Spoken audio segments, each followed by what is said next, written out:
Bayangkan kamu sedang berada di tengah badai. Angin kencang. Hujan deras.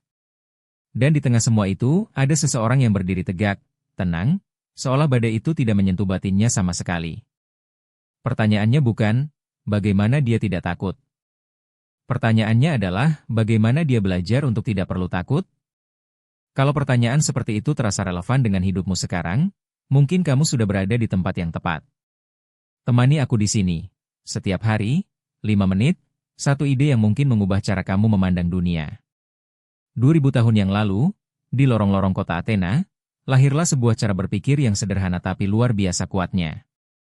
Namanya stoikisme. Bukan agama. Bukan ideologi. Melainkan sebuah seni untuk hidup dengan kepala dingin dan hati yang tidak mudah goyah.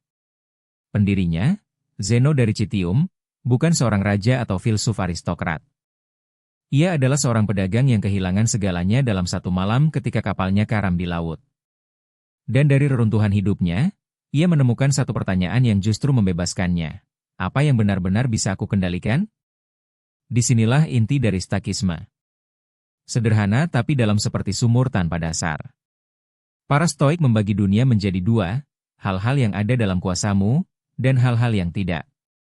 Pikiranmu, sikapmu, reaksimu, itu milikmu. Cuaca, pendapat orang lain, masa lalu, bahkan masa depan, itu bukan milikmu. Dan seluruh penderitaan manusia, kata mereka, lahir dari satu kesalahan yang terus-menerus kita ulangi, mencoba mengendalikan hal-hal yang tidak bisa kita kendalikan. Marco Aurelius, seorang kaisar Romawi yang memerintah di tengah perang dan wabah penyakit, menulis buku harian setiap malam.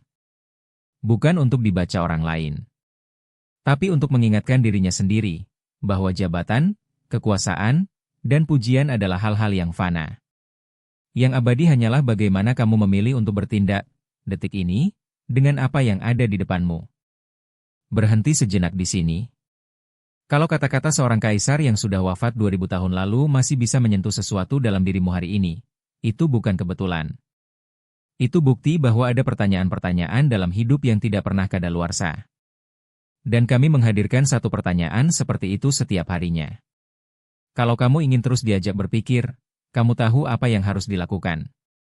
Epictetus, seorang Buddha yang tidak memiliki kebebasan fisik, justru menjadi salah satu pemikir paling bebas yang pernah ada. Ia berkata, manusia tidak terganggu oleh kejadian, melainkan oleh pandangan mereka tentang kejadian itu. Artinya, bukan kemacetan yang membuatmu marah, melainkan keyakinanmu bahwa kemacetan itu seharusnya tidak terjadi. Bukan penolakan yang menyakitimu, melainkan ekspektasi bahwa kamu seharusnya tidak ditolak. Stoikisme tidak mengajarkanmu untuk menjadi dingin atau tidak peduli. Justru sebaliknya. Ia mengajarkanmu untuk peduli pada hal yang tepat. Untuk marah pada hal yang layak dimarahi. Untuk takut pada hal yang pantas ditakuti. Dan untuk melepaskan, dengan anggun, semua yang memang bukan urusanmu untuk ditanggung. Di era di mana notifikasi tak pernah berhenti, di mana perbandingan sosial terjadi setiap detik, di mana kecemasan terasa seperti udara yang kita hirup, stoikisme bukan sekadar filsafat kuno. Ia adalah nafas.